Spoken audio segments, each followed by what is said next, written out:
नमस्कार। मैं राज ज्योतिष गुरु फिर से हाजिर हूँ आप लोगों की सेवा में। और हर बार की तरह इस बार भी मैं एक नई जानकारी के साथ एक नए विषय के साथ आप लोगों के समक्ष प्रस्तुत हूँ। आज मैं बात करूंगा शनि ग्रह के ऊपर। बहुत से लोगों को ऐसा लगता है, या कई बार वो पंडितों के पास जोशियों के पास जाते हैं तो उन्हें जोशियों द्वारा बताया जाता है कि आपकी कुंडली पर तो शनि भारी है, या आप पर शनि भारी है, यहाँ पर अशुभ शनि की दशा चल रही है, या आपकी कुंडली में शनि अशुभ बैठा है। आपके जीवन में आने वाली तमाम परेशानियां, व्यापार में घाटा, वो सब शनि के कारण हो रहा है। और अगर आपको भी ऐसा लगता है कि आप जो भी परेशानियां झेल रहे हैं वो शनि ग्रह के कारण झेल रहे हैं, तो आप सब लोगों के लिए मैं एक उपाय लेके आया हूँ। वो उपाय आप जरूर करें। अगर आपको ये सब चीजें महसूस हो रही है, या आपको किसी पंडित ने जोशी ने बताया है और उनके द्वारा किए गए उपाय से भी अगर आपको आराम नहीं मिला है, तो ये उपाय आपको जरूर आराम देगा। ये उपाय आपके लिए कारगर साबित हो सकता है। इसके साथ एक चीज और, बहुत से लोगों की कुंडलियों में परवज्य योग होता है। परवज्य योग यानी कि अगर किसी की कुंडली में चार से अधिक ग्रह एक साथ बैठे हो तो उसे परवज्य या संन्यास योग भी कहते हैं, परवज्य योग भी कहते हैं। अगर आपकी कुंडली में परवज्य योग बना हुआ है और उस परवज्य योग में शनि देव यानी कि शनि ग्रह भी सम्मिलित है, या आपकी कुंडली में अगर राहु केतु और दूसरे क्रूर ग्रहों के साथ शनि देव जी भी शनि ग्रह सम्मिलित है, तब आपको यह उपाय जरूर करना चाहिए। आपको अपने जीवन में शांति अनुभव होगी, अपने जीवन में आपको राहत अनुभव होगी।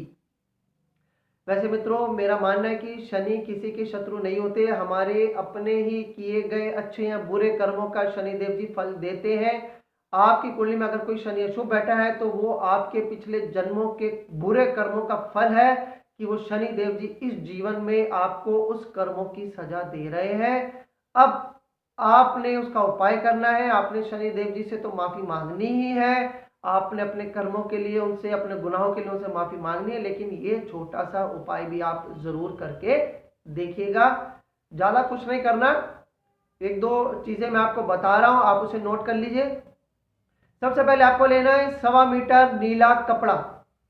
उसके बाद आपको लेना है 125 ग्राम काले तिल, 7 कीले, 1.25 किलो कच्चा कोयला आपको लेना है, 7 हकीक के पत्थर, 1 लीटर की सरसों की बोतल, और 7 आपको लेने हैं लोहे के सिक्के। ये आपको जो पूजा पाठ की शॉप्स होती हैं वहां से आपको मिल जाएंगे।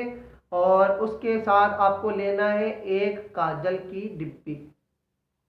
इन सबको आपने उस नीले रंग के, जो 1.25 मीटर का नीले रंग का कपड़ा लिया था, उसमें आपको इन सबको बांध लेना है। और उस पोटली का जो मुंह है वो भी आपने काले धागे से ही बांधना है।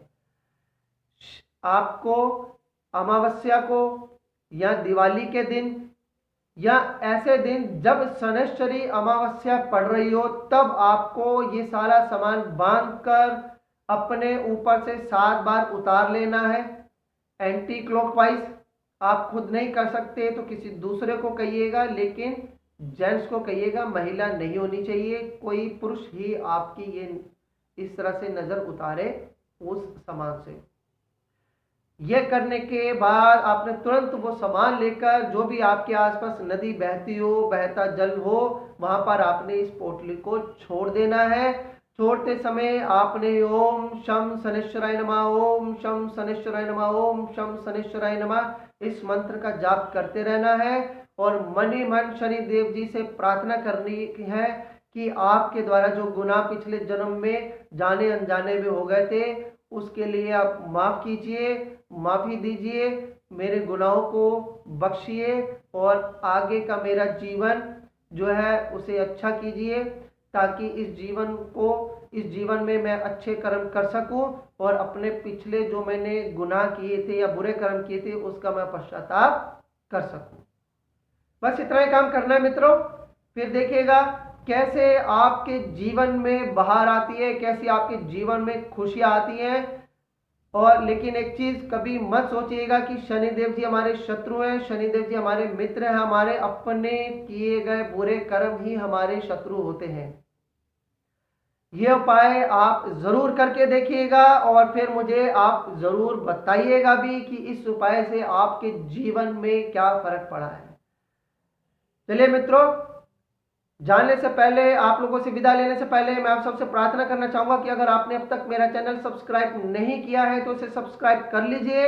और आपको अगर मेरा बताए द्वारा उपाय आपको अच्छा लगा हो, जानकारी अच्छी लगी हो, तो इस वीडियो को लाइक और शेयर करना भी मत भूलिएगा। अगली बार फिर एक नई जानकारी के साथ आप लोगों के बीच हाजिर होऊंगा। तब तक के लिए मुझे आज्ञा दीजिए। जय माता दी।